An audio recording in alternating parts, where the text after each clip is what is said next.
Ipirma mo ang papeles para sa estate ni Lolo makita tayo sa korte, kapatid na walang dugo. Ang boses ni Vivienne ay parang talim na tumagos.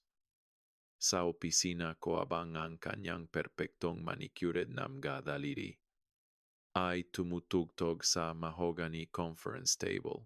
Apat na abogado ang nakapalibot sa kanya. Bukas ang kanilang briefcase at nakakalat ang dokumento sa mesa na parang masandatangang digmaan.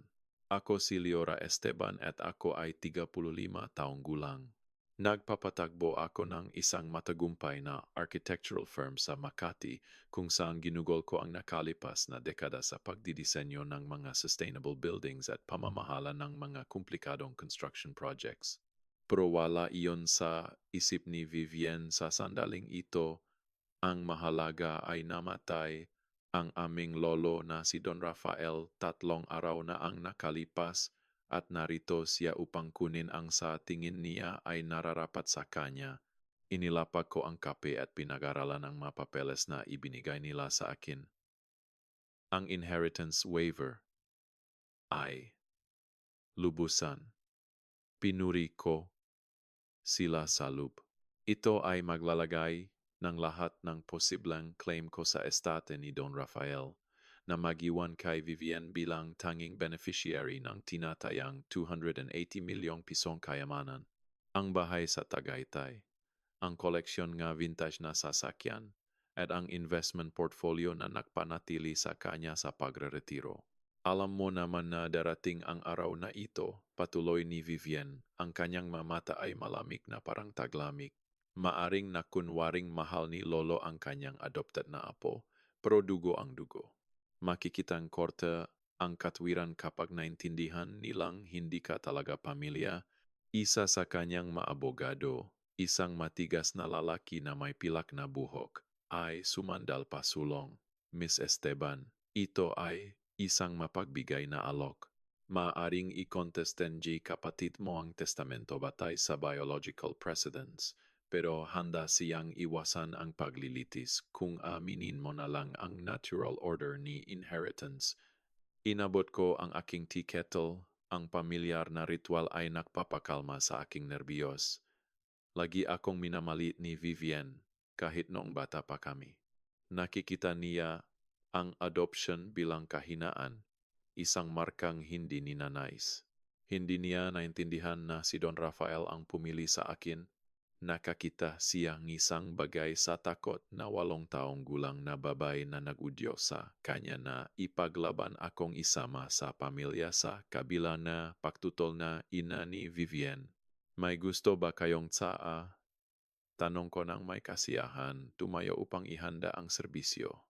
May excellent Earl Grey ako na dala ni Lolo mula sa kanyang huling biyahe sa London, na mula ang muka ni Vivienne sa inis.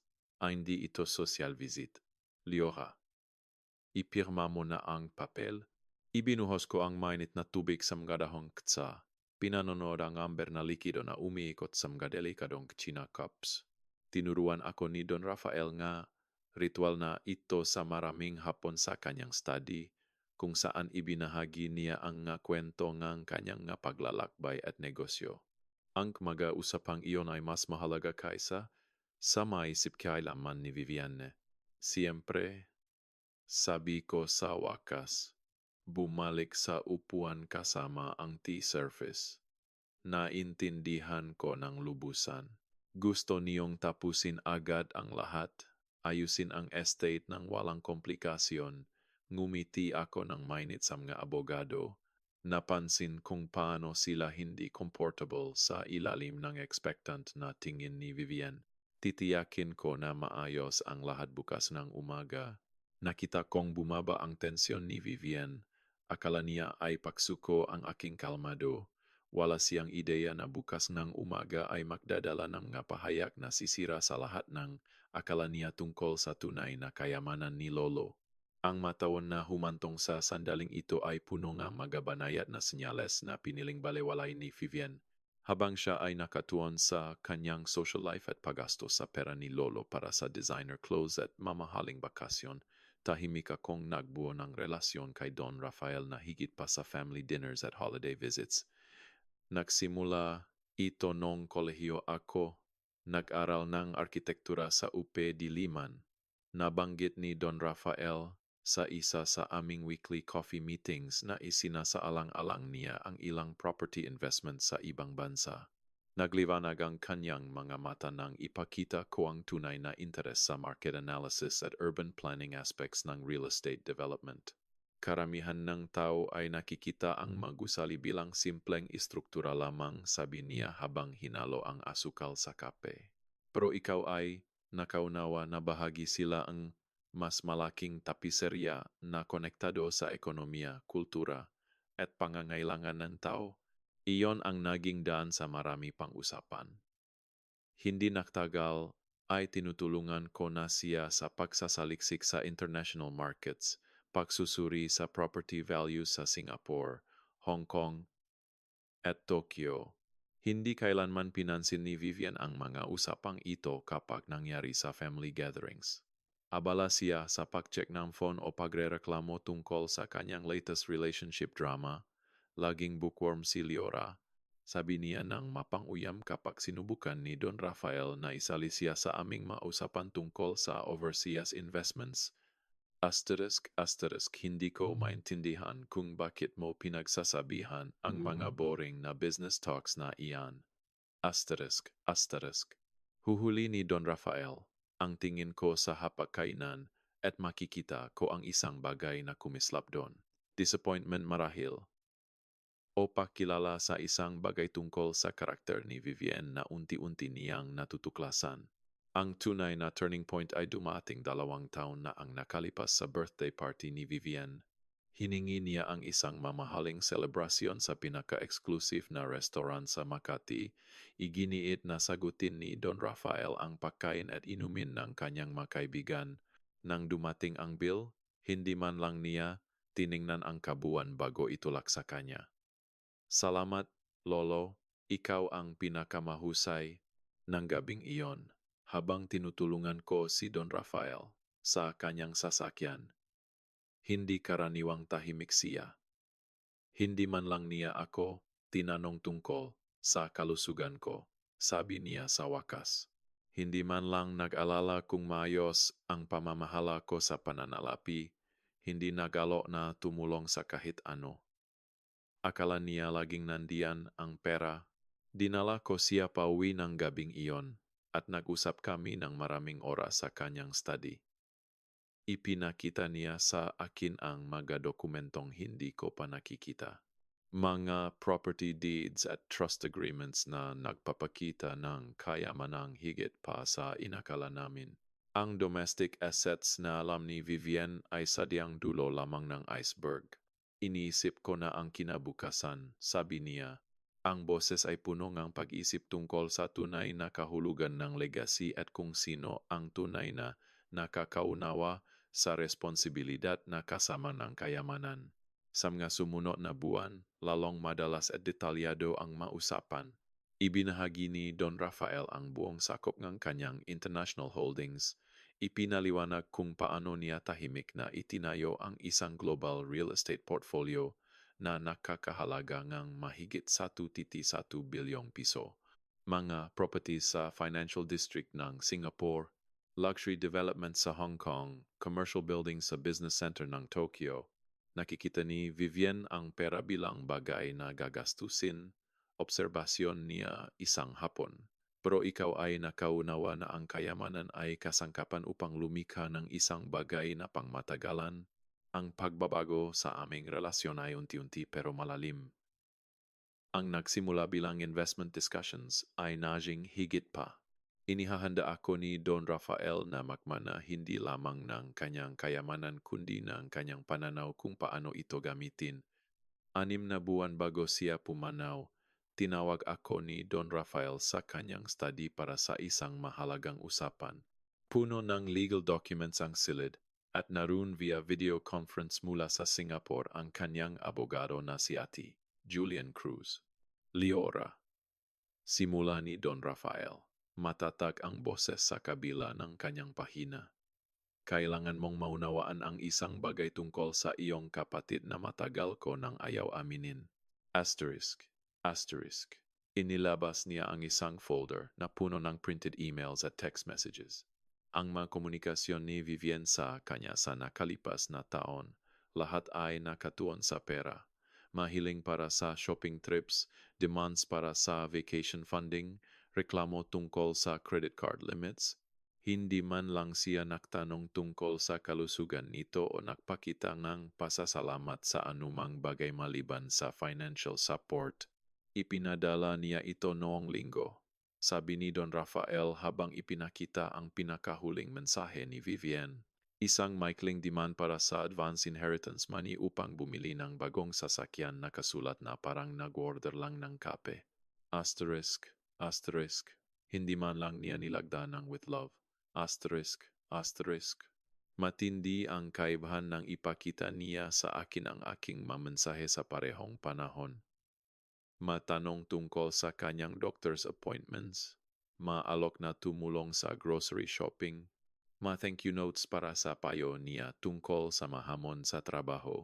Hindi may kakaila ang pagkakaiba sa tono at nilalaman.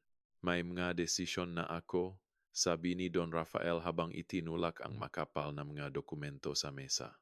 Asterisk, asterisk, ang mga international properties, offshore accounts, real estate trusts, na itinayo ko sa nakalipas na 15 taon lahat ay inililipat sa iyo.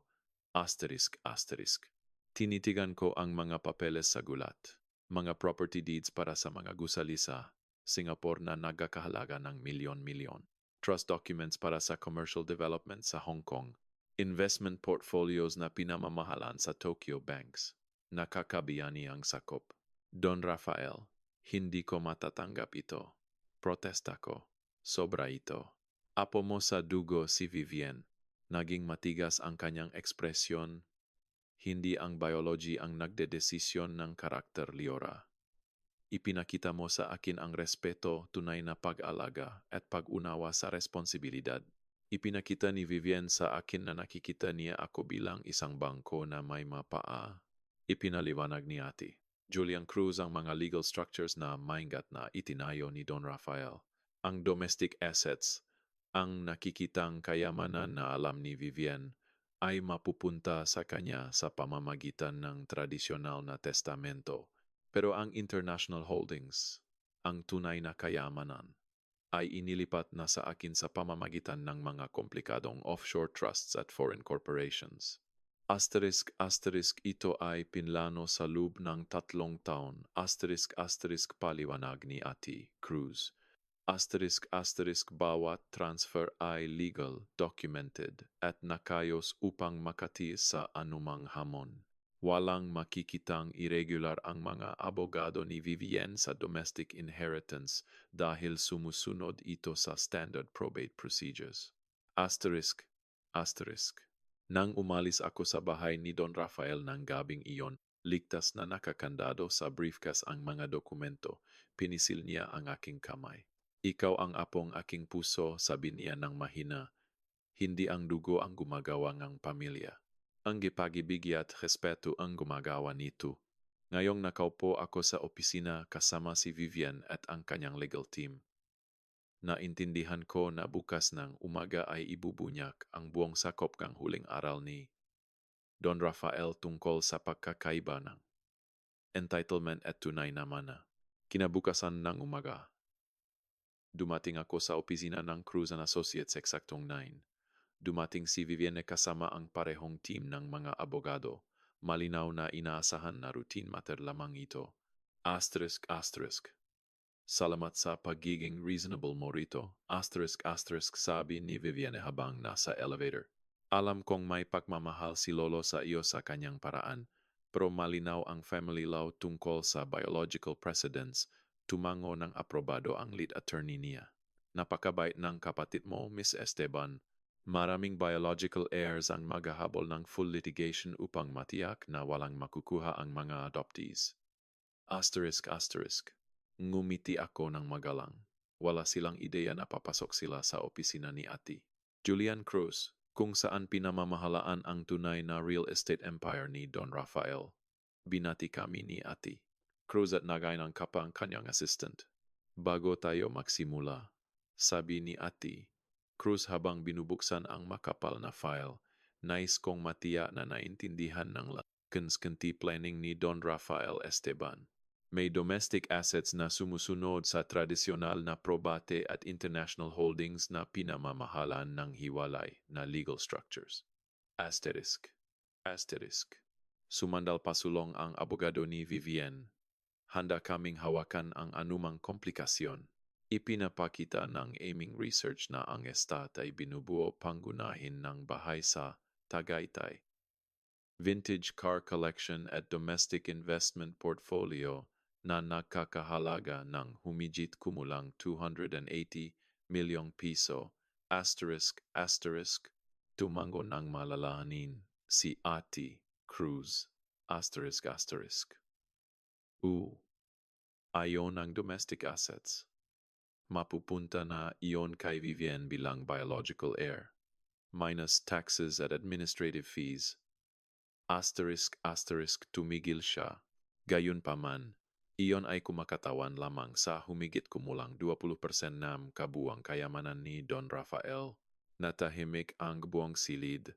Ano ang ibig sabihin ng 20%? Tanong ni Vivienne. Itinayo ni Don Rafael Esteban ang isang malawak na international real estate portfolio sa nakalipas na 15 taon patuloy ni Ati Cruz.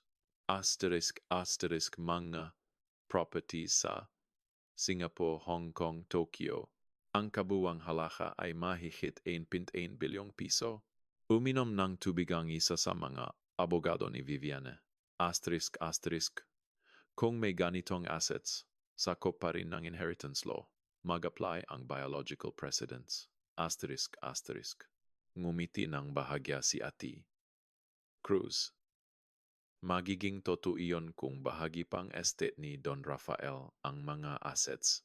Gayunpaman, inilipat na ang maito kay Leora Esteban sa pamamagitan ng serye na offshore trusts at international corporations 3 taon nang nakalipas. Nailipat na ang legal ownership sa paglagda ng trust documents. Asterisk, asterisk. Pinanonot ko ang pagbabago sa mukha ni Vivienne habang nabubuo ang mga implikasyon. Nawasak ang kanyang confidence. Impossible iyan. Hindi niya kailanman nabanggit sa akin ang anumang international properties. Asterisk, asterisk. Maingat na idinokumento ni Don Rafael ang kanyang dahilan para sa transfer, sabi ni Ati Cruz. Asterisk, asterisk, ipinahayag niya ang pag-alala tungkol sa transactional family relationships at nais niyang matiyak na gagamitin ng responsible ang kanyang kayamanan. Asterisk, asterisk, pagkatapos ay pinatugtog ni Ati Cruz ang mga audio recordings na iningatan ni Don Rafael sa nakalipas na 5 taon. Bawat usapan ay nagpapakitang sense of entitlement ni Vivienne. Isang recording mula sa kanyang birthday dinner 2 taon na ang nakalipas. Halika, lolo, pera lang naman iyan. Hindi mo naman madadala, di ba? Dapat kong masiyahan ang buhay habang bata pa ako? Namutla si Vivienne. Wala sa konteksto iyon. Ako lang naman. Patuloy ang recording sa banadyad na sagot ni Don Rafael. Naintindihan ko ang pagnanais na masiyahan sa buhay, Vivienne. Pero iniisip ko kung kailanman mo naisip kung saan nanggagaling ang perang ito o ano ang mangyayari kapag ito ay naubos. Matalas ang tawa ni Vivienne. Asterisk, asterisk, trabaho mo yon na lalahanin, hindi ko. Hindi ako tulad ni Leora na boring na accountant. Asterisk, asterisk. Pinatuhtok pa ni Ati Cruz ang iba pang recordings ng pahingi ni Vivienne ng pera. Ikin-contrast sa aking mga usapan kay Don Rafael tungkol sa sustainable building, kanyang kalusugan, at aking pasasalamat sa kanyang gabay. Asterisk, asterisk. Maingat na idinokumento ang proseso ang desisyon ni Don Rafael. Asterisk, asterisk, pahayag ni Ati Cruz. Asterisk, asterisk, bulletproof. Ang legal structure. Asterisk, asterisk. Biglang tumayo si Vivienne. Luko-luko ito. Sinasabi niyo na ang isang adopted na estranggero. ay makakakuha ng 1.1 bilyong piso abang ako ay makakakuha ng tira-tira. *** Natatanggap mo ang domestic estate. *** Pagwawasto ni Ate Cruz. *** Pagkatapos ng taxes at fees, humigit kumulang 235 milyong piso. Maraming tao ang magsasabing malaking mananayon. *** Pero lampas na sa katwiran si Vivian. Inakusahan niya akong manipulasyon at panloloko. Ipinakita naman ni Ate Cruz ang video call mula sa Singapore na nakumpirma ng aking sign management agreements para sa portfolio rune. Viviana, sa wakas ay nagsalita ako. Hindi ko kailanman nais na mangyari ito ng ganito. Nahihintay si Lolo na tanungin mo ang tungkol sa kanyang kalusugan, interes at buhay. Lagi kang abala o boret, ibinigay ni Ate Cruz kay Vivian ang personal na sulat ni Don Rafael para sa kanya. Binasa niya. Mahal kong Vivian, iniwan kita na mayos ang kalagayan pero hindi ko may pagkakatiwala ang buhay ko sa isang taong nakikita ang pera bilang libangan kaysa responsibilidad. Sana ang disappointment na ito ay magturo sa iyo ng hindi may turo ng aking pag-ibig at pasensya. ***. Niyakap ni Vivian ang sulat, tumulo ang luhang galit sa kanyang muha. Isang huling pagtatangka ang ginawang kanyang lead attorney na ay challenge ang transfers, pero itinuro ni Ate Cruz na ang litigasyon sa Singapore, Hong Kong at Tokyo ay malamang na lalampas sa halaga ng kanyang domestic inheritance. 6 na buwan pagkatapos, ang international legal challenge ni Vivian ay talagang nakonsumo ang buong domestic inheritance niya na iniwan siyang may mabigat na utang. Ipinagbili niya ang lahat upang pondohan ang paglilitis at natalo. Nakita ko ang kapatid ko sa aking bagong opisina sa Singapore. Mukhang pagod at defeated. Leora, sabi niya ng mahina. Kailangan kitang kausapin. Nawala sa akin ang lahat. Wala na akong sapat na pera para sa upa sa susunod na buwan. Sa unang pagkakataon, nakita ko ang tunay na pagsisisi sa kanya. Mali ako. Bulong niya. Akala ko ang pamilya ay automatikong entitlement, pero hindi ko man lang sinubukang kumita ang kanyang pag-ibig at respeto. Inilabas ko ang huling envelope na iniwan sa akin ni Don Rafael. Alam ni Lolo na hahamon ka sa inheritance at mawawalan ka ng lahat. Ayaw niyang masira ka. Gusto niyang matuto ka. Ang sulat ay naglalaman ng instruksyon para sa isang trust fund na magbibigay kay Vivian ng basic living expenses. Depende sa pagpapakita niya ng tunay na pagbabago sa pamamagitan ng community service. Naya ng todo si Vivian. Itinapon ko ang pag-ibig niya para sa mana na hindi ko naman karapat-dapat. Inabot ko ang kamay niya sa ibabaw ng mesa. Naniniwala si Lolo na maaring magbago ang tao. Umasa siya na ang karanasang ito ay magtuturo sa iyo ng hindi may turo ng kanyang kabutihan.